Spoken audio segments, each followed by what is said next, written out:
udah bilang. Maaf, ya lampunya lupa itu belum diganti Pak, putus itu. Yang paling belakang bisa April kita itu, paling belakang itu nggak bisa. Ya. Lupa saudara. Atau dicetak nosek Pak, skaternya, satunya Pak, satunya ada skater lagi satu. Nggak bisa coba. Ya, nggak bisa juga ya. Tuhan saudara, kita akan ucapkan dulu Mazmur pasal 46 ayat 2 dan ayatnya yang ketiga ya, yang ada di gambar kita. Yuk, 2, 3. Mazmur 46 ayat 2 dan 3. Ada Tuhan di setiap musim hidupku. Nah, saudara kita berdiri bersama.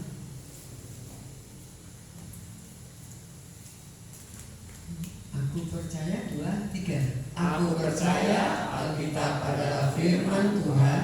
Ketika aku baca, mendengar, melakukannya, aku pasti berbahagia. Amin. Kesempatan sore hari ini kita akan belajar tentang beriman dengan benar ya. Kita buka Alkitab kita di dalam Ibrani pasal yang ke-11.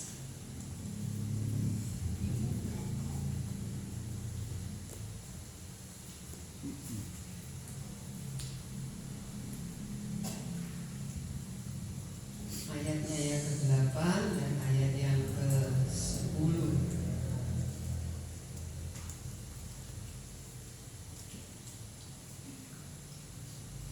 Kalau gelap maju aja, gelap. Ibrani 11 ayat 8 dan ayat 10.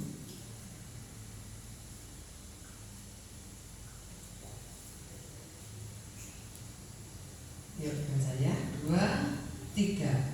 Karena iman ketika ia dipanggil untuk berangkat ke negeri yang akan diterimanya menjadi milik pusakanya. Lalu ia berangkat ke negeri yang mengetahui tempat yang ia tuju.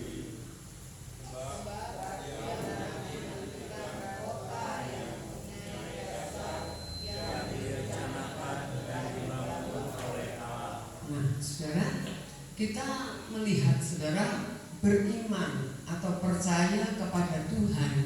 Seringkali orang berpikir hanya sekedar keyakinan, ya, hanya sekedar percaya itu di pikiran. Tetapi sebenarnya percaya atau beriman kepada Tuhan itu bukan sekedar yakin di pikiran, saudara, tetapi merupakan meliputi seluruh pola pikir dan gaya hidup kita. Jadi bukan hanya ada di pikiran kita, tetapi cara kita berpikir dan gaya hidup kita itu juga harus menunjukkan bahwa kita ini adalah orang yang beriman. Kita melihat contoh, katakan adalah Abraham, karena iman Abraham taat. Ketika ia dipanggil untuk berangkat ke negeri yang akan diterimanya menjadi milik pusakanya, lalu ia berangkat dengan tidak mengetahui tempat yang ia tuju. Saudara, dalam sejarah dikatakan bahwa Abraham ini tinggal di lembah Sumeria, adalah lembahnya atau kota yang cukup maju di zaman itu. Ya, nah, Abraham hidup sebagai orang yang berkecukupan. Kalau saudara lihat ketika dia keluar dari Ur Kasdim, saudara, dia punya banyak harta, ya. Nah, kita melihat saudara dalam perjalanannya dari Ur Kasdim terus kemana, singgah kemana, kita melihat apa yang Allah katakan kepada Abraham, dia ikuti. Apa saja yang Allah perintahkan, dia lakukan. Nah, Abraham menyerahkan dirinya kepada Allah, saudara, hanya dengan satu janji Allah bahwa dikatakan, aku akan membawa engkau ke satu negeri yang akan aku tunjukkan kepadamu.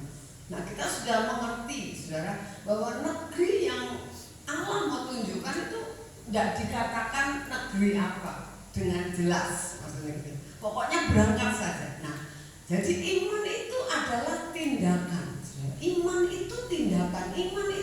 sekedar percaya, bukan sekedar yakin, tetapi sebuah tindakan. Jadi kalau kita berkata kita adalah orang beriman, saudara, maka kita harus menunjukkan ada tindakan dari iman kita. Wujud daripada iman kita itu harus kita tunjukkan, gitu ya. Jadi bukan hanya yakin. Kalau hanya yakin itu belum iman, saudara ya. Belum iman. Orang bisa yakin Tuhan Yesus itu pernah ada, itu belum imannya sesungguhnya. Kalau dia tidak menunjukkan hidupnya adalah hidup yang percaya kepada Tuhan Yesus, ya. Jadi kita akan lihat coba Roma pasal 14 ayat yang ke-23 bagian B. Suratan Roma pasal 14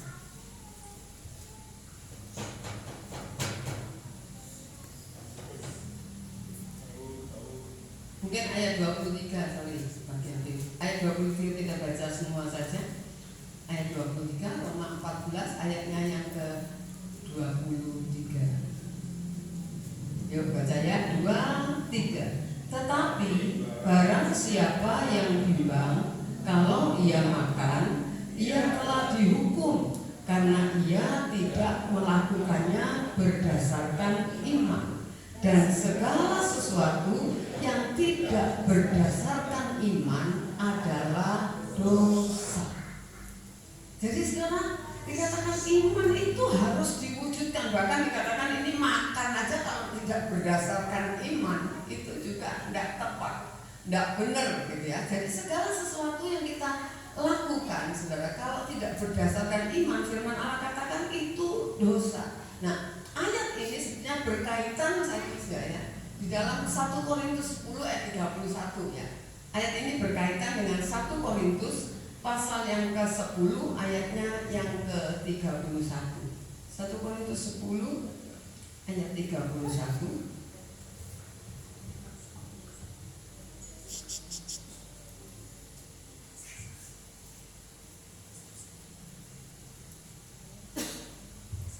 Dapat ya?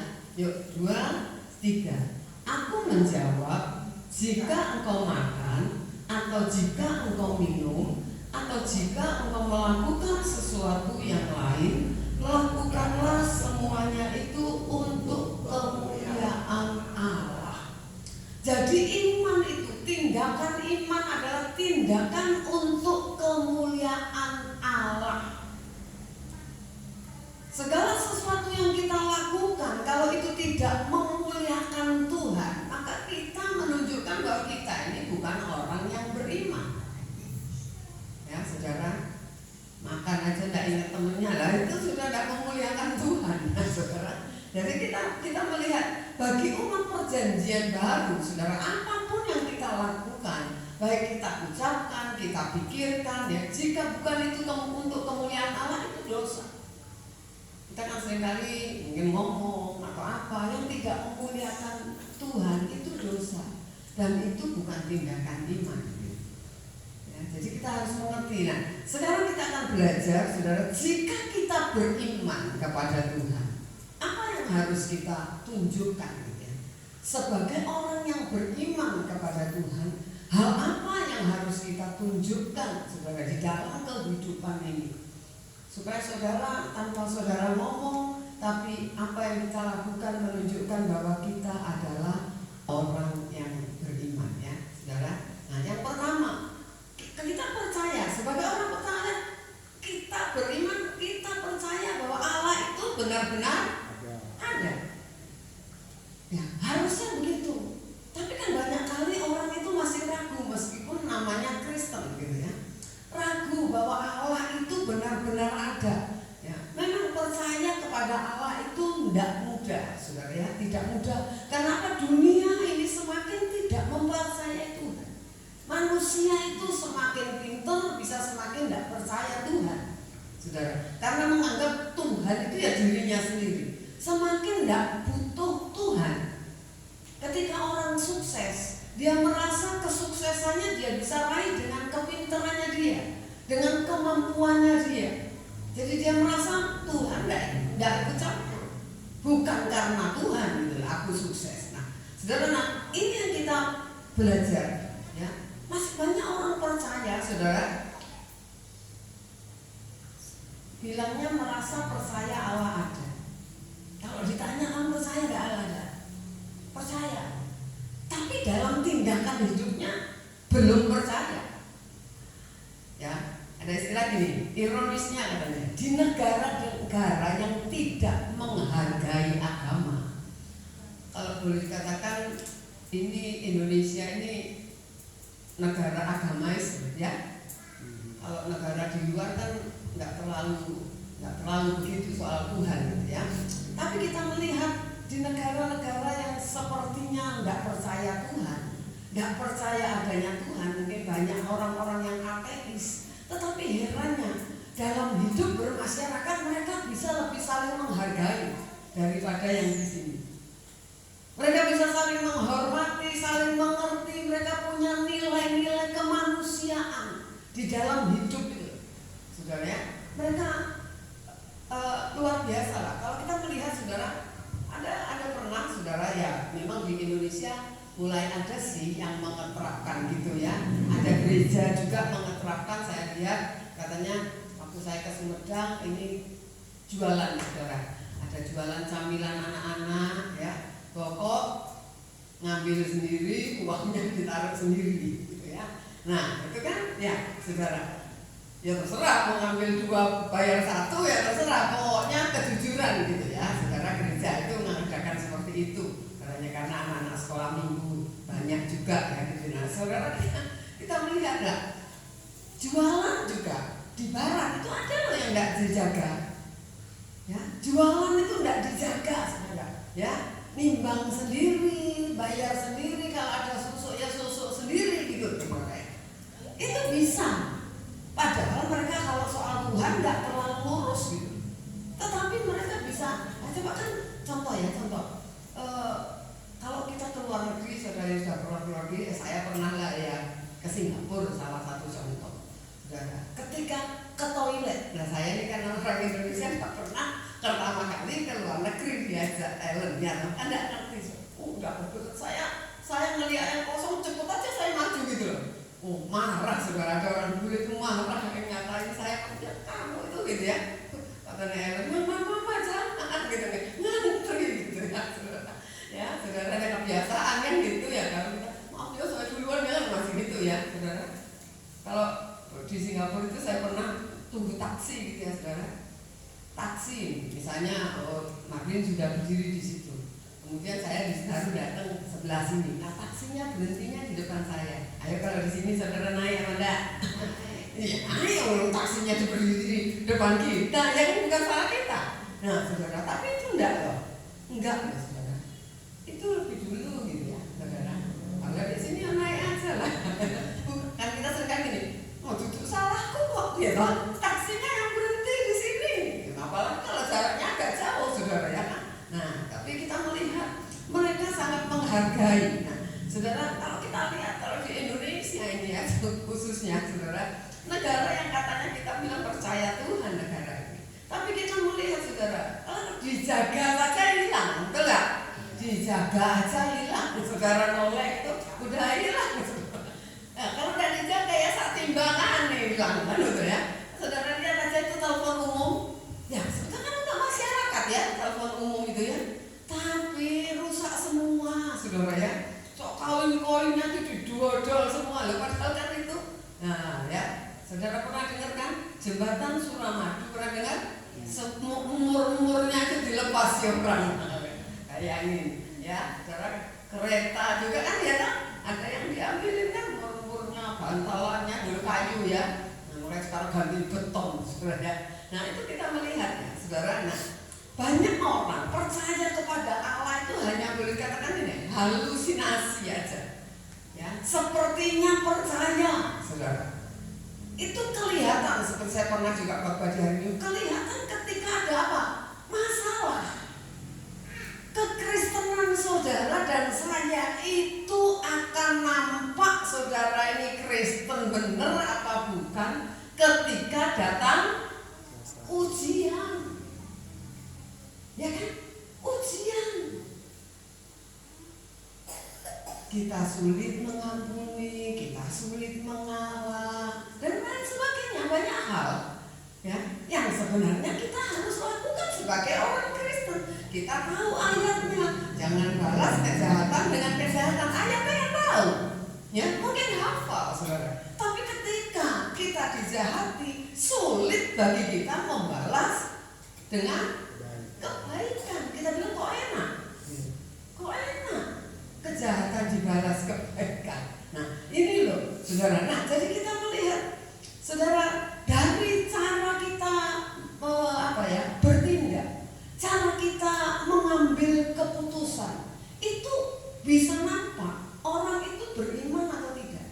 Kita boleh ngomong, boleh kata rajin ke gereja, tetapi ketika ujian itu datang, nggak nampak iman kita, saudara.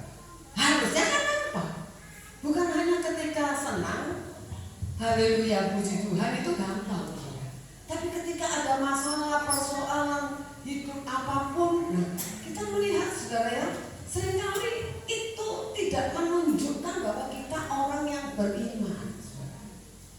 Ya seperti saya katakan, salah satunya perasaan takut, perasaan khawatir, saudara ya, datang. Kita lupa bahwa kita harus mengandalkan Tuhan. Nah, kita bilang percaya Allah itu ada, tetapi ya itu tadi sebetulnya saudara, ketika kita hidup di dalam ketakutan, kekhawatiran, sebetulnya kita itu melecehkan Tuhan. Betul nggak? Ya, ketika anak nggak percaya papanya itu mama papanya bakal ngasih makan, itu kan melecehkan orang tua. Saudara, orang tua itu boleh dikatakan kita sekali ngawah asal anak kita makan. Kalau toh sampai nggak ada yang dimakan, ya saudara. Nah, jadi kita belajar percaya Allah ada itu kita harus tunjukkan lewat perbuatan. Itu namanya tindakan, itu percaya yang benar. Jadi kalau cuma di sini dan di sini cuma gitu aja, tidak terwujud di dalam tindakan, itu kita bukan orang beriman. Meskipun kita ke gereja. Nah, ya, saudara. Jadi kita harus mengerti, loh saya sampai lupa ya. Ya, saudara. Nah, saudara. Jadi kita dapat terlihat cara kita bertindak, caranya kita mengambil keputusan di dalam kehidupan, ya. Yang kedua sekarang, jika kita beriman kepada Tuhan dengan benar, maka kita harus mau belajar mengenal dan menerima pribadi Tuhan. Memang Tuhan itu punya misteri yang tidak semuanya kita bisa tahu, tapi minimal kita harus kenal, gitu ya. Menerima pribadi Tuhan yang tentu saja jauh berbeda dengan kita yang pasti, ya saudara ya. Nah, jadi kita harus bagaimana sih sifatnya Tuhan, bagaimana sih karakternya Tuhan, itu kita harus belajar, ya. Selain lewat kita baca firman, selain kita lewat belajar mendengar firman, juga di dalam hidup ini loh, kita harus tahu. Sebab ada banyak, saya pun ketemu saudara, orang-orang Kristen nih, ya di jemaat kita lah. Gak usah ngomong jemaatnya orang, di jemaat kita katanya, saya memang marah sama Tuhan loh. Berarti kan gak kenal. Nyanyi sih nyanyi, ya Allah itu kasih dan lain sebagainya waktu ke gereja. Tapi ketika mengalami persoalan, mereka bisa berkata Tuhan itu gak adil, ya. Lupa kan? Karena nggak kenal saudara. Seperti saya pernah berikan contoh kepada saudara mungkin. Ketika kita kenal seseorang benar, kenal karakternya, ya, kenal sifatnya, kita itu tidak gampang loh dipengaruhi orang untuk berbuat hal yang tidak baik kepada dia. Betul. Ya, misalnya saya dengan Bu Suci, saya kenal misalnya Bu Suci, orangnya begini, saya kenal, terus tahu, oh Bu Suci itu orangnya gini. Saya bilang enggak, betul kan ya? Enggak, karena saya kenal betul. Orang mau menjelekkan Bu Suci, saya bisa bilang enggak.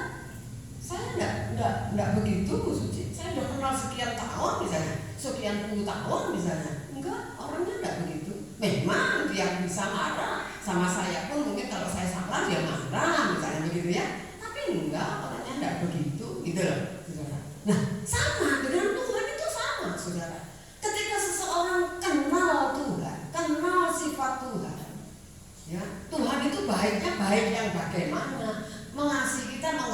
yang seperti apa, karakternya seperti apa. Nggak gampang orang itu tinggalkan Tuhan. Makanya ada hamba Tuhan yang berkata gini, kalau sampai orang tinggalkan Tuhan, dia belum pernah menjadi orang beriman. Belum pernah jadi orang beriman. Cuma orang jadi orang Kristen yang mungkin. Cuma jadi orang ke gereja nih, tapi tidak beriman. Kalau orang itu beriman dengan sungguh, tidak mungkin dia tinggalkan Tuhan apapun yang terjadi. Amin, saudara. Ya, karena Tuhan menolong kita ya supaya kita mengenal bagaimana Tuhan, bagaimana sifatnya, bagaimana karakternya, supaya kita ya nggak sedikit komplain sama Tuhan gitu ya, saudara. Nah, hal yang bagian B saya katakan mengenal dan menerima pribadinya, kita juga harus tahu, harus mengerti bagaimana cara kita menempatkan diri dengan benar di hadapan Tuhan. Dia itu Tuhan, Dia itu pencipta, Dia itu Allah semesta alam, Bapak Ibu saudara. Ya, saudara, saya ingat ya. Semoga apa yang saya katakan benar. Misalnya nih, kasih contoh, kebetulan Ria ya keponakan saya kan ya. Ria keponakan saya. Tapi ketika saya misalnya saya punya perusahaan, saya pemimpin kan, CEO-nya saya. Kalau di kantor dia kerja sama saya, boleh nggak? Dia seenaknya dengan saya? Nggak boleh. Dia harus tahu menempatkan diri, betul ya? Dia harus tahu posisinya dia sama, memang ponakan gitu. Tapi ketika saya di kantor, saya sebagai berkatakan bos, dia sebagai pegawai, nggak bisa boleh seenaknya. Ya, saudara. Saya ingat ketika saya pernah kerja di Surabaya, saudara. Ya, mungkin dia juga tidak pernah kerja. Ya, saya juga belum pernah kerja sih. Dia ngomong sama bosnya itu dia tangkur di mejanya bos. Bos, karena mejanya lebar gitu. Harusnya kan dia berdiri aja ngomong, enggak tengkurap ini bos gitu. Disentak sama bosnya. Kamu itu ngapain gitu ya, saudara. Nah, itu maksudnya tahu cara menempatkan diri gitu ya. Seperti kita ini ada misalnya di rumah Tuhan. Ya, kita harus tahu menempatkan diri gitu loh. Ya, lain duduk di warung, lain duduk di gereja kan gitu, saudara. Ya, lain berpakaian di luar, lain berpakaian di gereja kan gitu, saudara. Bukan nggak boleh aja. Saudara mau renang ya pakai baju renang lah gitu. Mau ke pesta baju pesta lah kan gitu ya. Tahu menempatkan diri kita ini menghadap siapa kan gitu ya, saudara. Jadi kita harus karakter Allah ya, dengan di perjanjian lama dengan zaman sekarang karakter ya tidak pernah berubah. Kalau karakter dan sifat Allah tentu saja tidak pernah berubah. Allah itu tidak pernah meninggalkan kita. Ya, saya sudah khotbah tentang Immanuel. Allah itu tidak pernah meninggalkan kita. Ya. Coba kita baca Keluaran 14 ayat yang ke-8. Keluaran 14 ayat yang ke-8.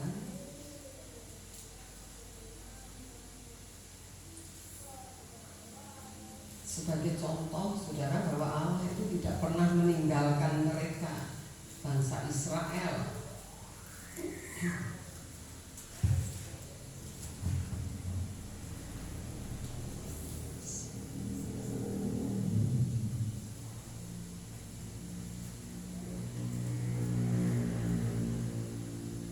Ayat yang ke-8. Seperti ya? Yuk baca 2, 3. Demikianlah Tuhan mengeraskan hati Fir'aun, raja Mesir itu, sehingga ia mengejar orang Israel, tetapi orang Israel berjalan terus dipimpin oleh tangan yang dinaikkan. Saudara, kita tahu, saya nggak usah bahas kisah bagaimana mereka keluar dari Mesir. Tuhan turunkan 10 tulah, saudara. Nah, tapi ketika mereka sudah keluar dari Mesir, Tuhan itu mengizinkan Fir'aun dan tentaranya mengejar mereka. Tadinya kan sudah diusir-usir ya. Udah keluar katanya Fir'aun itu. Keluar, ya. Diusir-usir suruh keluar, saudara. Tapi kita lihat tentara ini memburu. Mereka kan jalan. Ya, bangsa Israel kan cuma jalan kaki, saudara. Nah, kita tahu ketika mereka sampai di Laut Tol Kisah itu katakan di depan laut, di kanan kiri bukit, di belakang Fir'aun dan tentaranya. Mau lari kemana? Tidak bisa, saudara. Ya, dan mereka bawa binatang, bawa anak-anak kecil. Mungkin ada yang bayi, ya saudara. Mau lari kemana?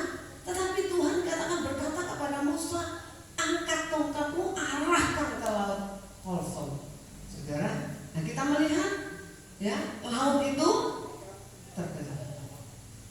Saudara, apa sih ini loh cara Tuhan? Mereka sudah ketakutan, ya, mereka sudah ketakutan karena mereka boleh katakan ini ketemu jalan buntu gitu, nggak bisa mau kemana. Tapi ini loh Tuhan mau melakukan itu supaya mereka ini bangsa Israel mengenal bahwa Allah itu tidak tinggalkan mereka meskipun mereka dikejar musuh sekarang. Posisinya seperti itu, posisi terpepet, posisi kejepit, tetapi mereka supaya tahu bahwa Allah tidak pernah tinggalkan mereka, bahwa Allah mengasihi mereka. Nah itu saudara. Nah jadi kadang-kadang saudara, orang Kristen pun ketika situasinya krisis di dalam hidupnya, ada masalah yang mungkin yang cukup berat, seperti jalan buntu, ya, nggak ada lagi mau minta tolong siapa. Kita mungkin sudah usaha minta tolong, tapi nggak ada yang mau nolong. Nah, kita udah bingung harus bagaimana. Nah, kita lupa kalau ada Tuhan, saudara. Ada Tuhan yang bisa menolong. Pokoknya kita lakukan aja bagian kita, saudara. Masih bisa datang ke gereja. Kan ada banyak orang mengalami persoalan, udah malas ke gereja gitu. Rasanya gini loh, mana Tuhan kok gak mau tolong saya sih? Males gitu ya, mempengaruhi saudara. Nah itu loh saya katakan, maka orang-orang seperti sebetulnya orang yang bukan percaya kepada Tuhan, ya, hanya di keyakinan, hanya di pikiran saudara. Tapi kita mau belajar saudara, tetap percaya. Kita tetap percaya, berusaha hidup benar gitu loh, sebenar-benarnya. Meskipun tidak gampang, masih bisa kepleset, masih bisa jatuh, masih bisa gagal. Tapi maksudnya gini, usaha saja gitu, usaha saja, berusaha hidup sesuci-sucinya.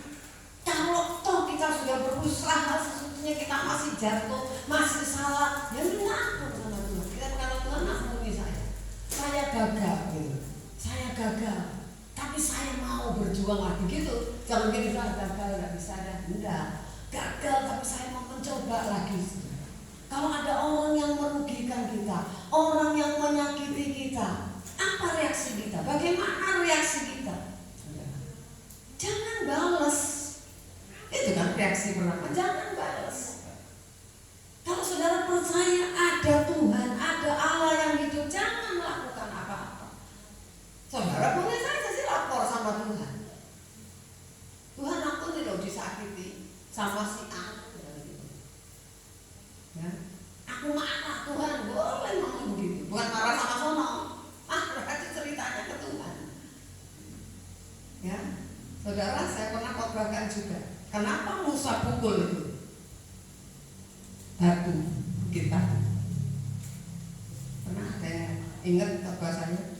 Kenapa Musa? Kan disuruh ngomong ya, ngomong Musa, nanti air keluar. Tapi dia pukul. Kenapa? Marah karena dia lihat orangnya yang nyebelin itu. Betul gak? Makanya jadi deloknya jadi Bu Suci. Diblokir karena Bu Suci. Saudara, nah kita melihat itu loh, ya. Gak lihat Tuhan, lihat masalah. Kalau kita lihat masalah, ya itu, saudara. Kucu-kucu ini, nah Tuhannya jadi kecil, gitu ya. Makanya kita diajar, ya lihat Tuhan, gitu ya. Jadi kita belajar, saudara ya. Nah sekarang yang ketiga, kita sebagai orang yang beriman yang benar kepada Tuhan, nah kita harus percaya bahwa Bapak mau kita ini selamat. Kadang-kadang orang kalau terlalu bandel, terlalu gablek, dibikin jatuh, kerjaannya jatuh, bisa juga rumah tangganya jatuh, apa saja. Kalau terlalu gablek, makanya kita nggak boleh jadi orang gablek. Ya kan? Loh, Tuhan itu mau kita selamat, saudara. Tuhan itu mau yang Tuhan nggak urus hartamu habis, sing penting jiwamu itu lo selamat, gitu loh. Daripada kamu kaya masuk neraka, mendingan kamu miskin aja, dibuat miskin supaya kamu masuk surga. Itu loh. Itu Tuhan itu begitu, saudara. Ya, coba kita lihat 2 Petrus pasal 3. Ya. 2 Petrus pasal 3. Ayat yang ke-9.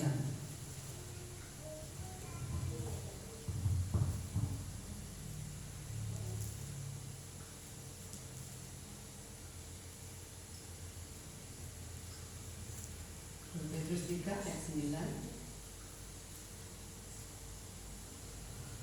Dapat ya? Yuk baca 2, 3. Tuhan tidak lalai menepati janjinya, sekalipun ada orang yang menganggapnya sebagai kelalaian, tetapi Ia sabar terhadap kamu, karena Ia menghendaki supaya jangan ada yang binasa, melainkan supaya semua orang berbalik dan bertobat. Nah, saudara, Tuhan tidak lalai menepati janjinya, sekalipun ada orang yang menganggapnya sebagai kelalaian. Tapi sebetulnya Dia sabar terhadap kamu, karena Ia menghendaki supaya jangan ada yang binasa, melainkan supaya semua orang berbalik dan bertobat. Banyak orang Kristen percaya kepada Tuhan Yesus, saudara, menggunakan Tuhan untuk kepentingannya dia. Harusnya gimana? Harusnya kan kita hidup bagi Tuhan, bukan Tuhan itu bagi kita. Oh, punya Tuhan itu enak, begini loh. Karena itu namanya menggunakan Tuhan untuk kepentingan kita. Nah, jadi kita harus belajar hidup bagi Tuhan. Apa yang aku harus lakukan kalau saudara sudah diselamatkan? Apa yang harus seperti orang saudara kita seringkali begini ya, manusia. Kalau orang manusia lain menolong kita, ada peribahasa katanya apa? Hutang budi di bawah mati. Apalagi kalau tidak ada yang nolong, cuma dia yang menolong. Kita ingat betul, tapi ada sih lupa juga ada. Kalau yang lupa juga ada. Tapi kalau yang benar itu ingat, saudara, kebaikan orang itu ingat. Tapi seringkali kebaikan Tuhan orang itu nggak ingat. Halo? Iya nggak? Dianggap wajar, Tuhan itu harus baik sama saya itu wajar loh. Lupa kalau kita ini ciptaan. Kita ini diciptakan untuk kepentingan Tuhan, untuk hidup bagi Tuhan. Jadi kita harusnya belajar, saudara. Kita ini perlu belajar, ya. Hidup seperti Tuhan Yesus itu bagaimana? Memang tidak gampang. Makanya harus belajar, ya. Nah, kalau tidak mau belajar, kapan, saudara? Tidak mungkin. Ya. Jadi kita harus mengerti hidup kita ini loh, sekarang ini loh. Ya, saya katakan, saya kadang-kadang berpikir saya ini kalau dipanggil Tuhan umur berapa ya? Apa bisa sampai saat suci gitu? Gitu ya, saudara. Mudah-mudahan saya kayak mami saya ya, panjang umur gitu ya, saudara. Nah, jadi saya kalau lihat teman-teman sekolah Alkitab, pendeta-pendeta meninggal umur 65, 60 gitu ya kan? Saudara, yang seletek itu umurnya 60 lebih itu sudah meninggal banyak sekali, bukan banyak sekali. Makanya saya kadang mikir kehadiran tahun ini ya. Ya. Tapi kita mau belajar, saudara ya. Jadi ayo kita baca 2 Korintus 4 ayat 16 sebagai ayat yang terakhir. 2 Korintus 4 ayat yang ke-16.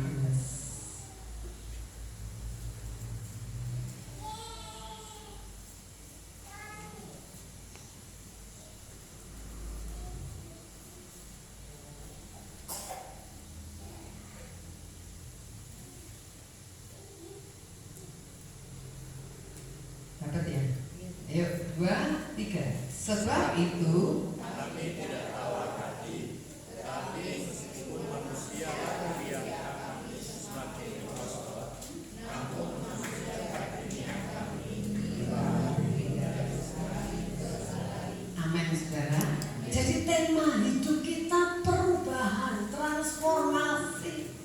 Kita ini harus mengalami transformasi. Jangan jadi Kristen sudah lama, tidak kelihatan buahnya.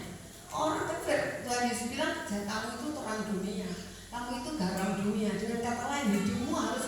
berdampak bagi orang lain, ya, berarti bagi orang lain. Terang sama garam itu berarti, ya, saudara, artinya. Jadi kita kayak belajar, tema hidup kita adalah perubahan. Mau tidak mau kita tambah hari makin tua, ya kan? Pasti itu, mau yang muda juga makin tua, ya, makin tua. Nah, saudara yang cerewet jangan, ya, so, makin tua jangan makin cerewet. Meskipun itu kan jadi apa ya, slogan yang dianggap umum. Wong mulai tambah tua mesti tambah cerewet gitu ya. Nah, tapi udahlah kita tambah tua jangan makin cerewet, mulutnya harus makin terkatup. Setuju? Ya, makin terkatup, ya. Kita tahu tambah tua mata kita tak makin blereng katanya orang, semakin pudar penglihatan kita, tapi biarlah hati kita semakin cemerlang, saudara, sampai kita bisa berkata, oh luar biasa ya Paulus itu. Paulus manusia, saudara, bukan Tuhan, tapi dia bisa berkata, hidupku bukan aku lagi, tetapi Kristus yang hidup di dalam aku. Nah, itu kan harus berjuang. Kalau enggak bisa sebenarnya.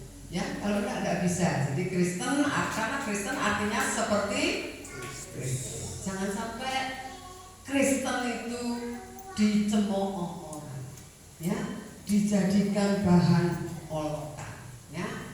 Ya, saudara, ayo kita tahu goal terakhir kita adalah menjadi serupa dengan Tuhan Yesus. Itu yang kita harus capai, ya.